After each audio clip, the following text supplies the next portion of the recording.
100% सुनिश्चित है और वह नर्सिंग का क्षेत्र है जिसमें यह गारंटी आज के दिन पर दी जा सकती है।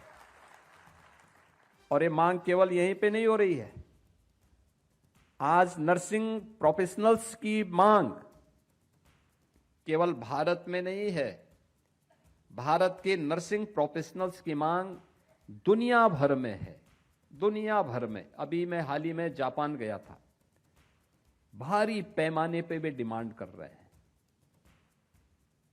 जर्मनी में डिमांड कर रहे हैं, कोरिया में डिमांड कर रहे हैं। आप यूरोप के तमाम देशों में जाएंगे, वहां पर भारत के नर्सिंग प्रोफेशनल्स के बारे में लोगों के मन में एक भाव है कि हां वे आएंगे, अच्छा कार्य करेंगे। और उस भाव के साथ आज आपको जोड़ने के लिए कि उत्तर प्रदेश के अंदर हम अपने मेडिकल कॉलेजेस में, अपने चिकित्सा संस्थानों में नर्सिंग केयर की बेहतरीन सुविधा उपलब्ध करा सकें, आज इसलिए सरकार आपको यहां पर अपनी सेवाओं के साथ जोड़ रही है। और चिकित्सा शिक्षा विभाग आज आपको यह नियुक्ति पत्र यहां पे उपलब्ध करवाने का कार्य कर रहा है कि लोक सेवा आयोग से आप लोगों का चयन हुआ है और अब चिकित्सा शिक्षा विभाग के माध्यम से आप लोगों को इस कार्यक्रम के साथ आगे बढ़ने का काम करना है। 2017 के बारे में उप मुख्यमंत्री श्री ब्रजेश पाठक जी ने आपके सामने पहले भी बताया क्या स्थितियां थी। 17 के पहले प्रदेश के अंदर बदहाली स्थितियां थी। 1947 से लेकर के 2017 तक इन 70 वर्षों में प्रदेश में सीमित संख्या में मेडिकल कॉलेजेस थे, केवल 17 गवर्नमेंट मेडिकल कॉलेजेस थे। निजी क्षेत्र को मिला लें, निजी क्षेत्र की ज्यादा संख्या थी, गवर्नमेंट के स्तर पर कम थी। कुल मिलाकर के 40 मेडिकल कॉलेजेस पूरे प्रदेश में थे। और आज उत्तर प्रदेश में गवर्नमेंट के स्तर पर और निजी क्षेत्र को मिलाकर के, निजी क्षेत्र के कम हैं, अब सरकार के स्तर पर ज्यादा कॉलेजेस चलाए गए हैं। इनकी संख्या बढ़कर के 81 हो गई है।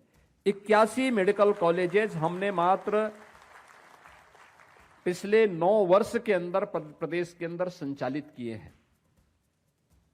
पहले नर्सिंग या पैरामेडिक्स के बारे में लोग बहुत गंभीर नहीं होते थे, ये मान के चलते थे कि जैसे तैसे इनकी नियुक्ति हो जाए।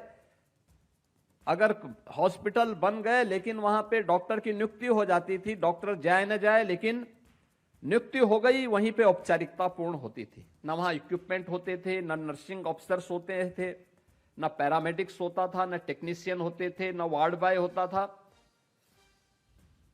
सब कुछ भगवान भरोसे था। स्वास्थ्य की सुविधा भी भगवान भरोसे थी। लोग मरते थे, उस अज्ञात बीमारी दिखा करके उन्हें ऐसे ही जैसे तैसे छोड़ दिया जाता था। लेकिन हम लोगों ने इस बात को देखा कि कैसे इन सेवाओं को आगे बढ़ाने का परिणाम किस रूप में आगे बढ़ा। इस स्वास्थ्य की सुविधा लखनऊ में केजीएमयू, आरएमएल या एसजीपीजीआई पहले से काम कर रहा था।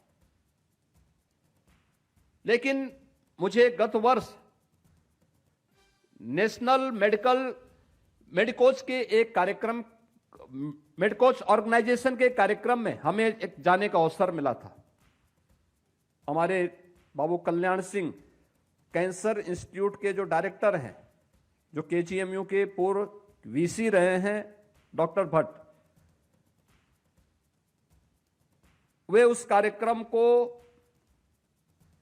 कुछ संगठनों के साथ मिलकर के संचालित करते हैं। और जब मैंने उनके कार्यक्रम के बारे में पूरा डाटा देखा कि जिन 7 जनपदों में उनकी यात्रा गई थी, उन 7-8 जनपदों के जो डाटा सामने आए थे भारत नेपाल के सीमावर्ती क्षेत्रों में, लाखों की संख्या में मरीजों के बारे में, उपचार की व्यवस्था, और वहां पर वॉलंटरी देश भर से और प्रतर जाकर के उस पूरी यात्रा में सहभागी बनकर के मेडिकल शिविर का आयोजन करते हैं, स्वास्थ्य मेला का आयोजन करते हैं, अवेयरनेस के कार्यक्रम वहां संचालित करते हैं। और वे डाटा उस समय हमें बताते थे कि वास्तव में स्वास्थ्य की सेवा उन क्षेत्रों में आवश्यक है जिन क्षेत्रों में अब तक कोई नहीं पहुंचा है। और आज ये यात्रा ही नहीं, अब वहां हमारे मेडिकल कॉलेजेस भी पहुंच रहे हैं। मेडिकल कॉलेजेस के माध्यम से नर्सिंग कॉलेजेस भी अब वहां पे हमारे पहुंच रहे हैं। जितने नर्सिंग कॉलेजेस, मुझे याद है गोरखपुर में एक नर्सिंग स्कूल चलता था पहले, उत्तर प्रदेश स्वास्थ्य विभाग का।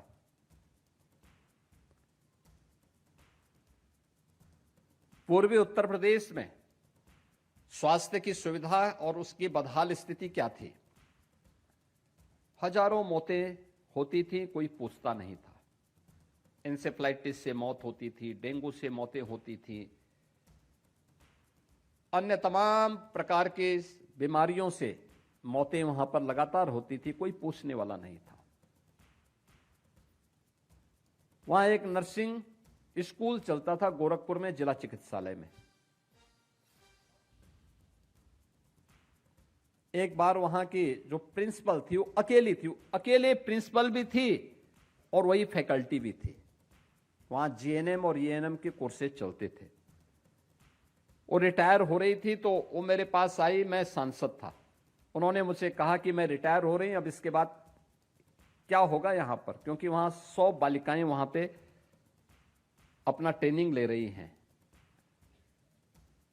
मैंने वहां के सीएमओ से पूछा, मैंने कहा भी वहां की प्रिंसिपल आई थी, उन्होंने मुझे बता रही थी क्या मामला है। उन्होंने कहा मैं प्रदेश सरकार को लिखते लिखते थक गया हूं, उनके उसमें कोई भी कुछ भी पता नहीं है, वो चाहते ही नहीं कि संस्थान चले। तो मैंने कहा भी इनको जब तक कोई नई नियुक्ति होती है, आखिर उन बेटियों के साथ में, उन प्रशिक्षुओं के साथ में कौन वहां देखेगा? या तो कोई सीनियर मोस्ट, उन्होंने कहा सीनियर मोस्ट नहीं, यही सीनियर मोस्ट भी है, यही जूनियर मोस्ट भी है, अकेली हैं ये, यही फैकल्टी है, यही यहां पे प्रिंसिपल भी है, सब कुछ इन्हीं के पास है, बाकी कोई नियुक्ति नहीं हुई। तो मैंने उनको कहा, मैंने कहा ये काम करो, तुम कुछ दिन काम कर लो वहां पे जब तक नई नियुक्ति होती है। तो उन्होंने कहा कि मेरा मानदेय, मैंने कहा मानदेय या तो सरकार से हम मांगेंगे, लेकिन जो सरकार है वो सुनने वाली नहीं है। आप एक काम करिए, हम आपको अपने पास से मानदेय देंगे, आप तब तक वहां पे उन बच्चों को पढ़ाइए। ये स्थितियां थी। और आज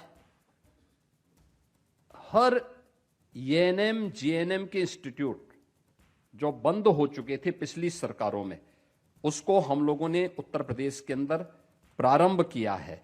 और प्रारंभ करने के साथ ही आज मुझे बताते हुए प्रसन्नता है, मैं आपको, मेरे पास वे आंकड़े हैं जो हम लोगों ने 35 ऐसे एएनएम प्रशिक्षण सेंटर थे जो बंद हो चुके थे, उनको फिर से चालू किया गया, प्रारंभ हुए हैं। प्रदेश के अंदर 31 ऐसे नर्सिंग कॉलेजेस फिर से, यानी उनको नए सिरे से निर्माण कार्य हो रहा है। नर्सिंग कॉलेजेस, मेडिकल कॉलेज है तो मेडिकल कॉलेज के साथ नर्सिंग का भी, जितना महत्व मेडिकल कॉलेज का है उतना ही महत्व नर्सिंग कॉलेजेस का भी है, और उतना ही महत्व पैरामेडिक्स के इंस्टीट्यूट का भी है।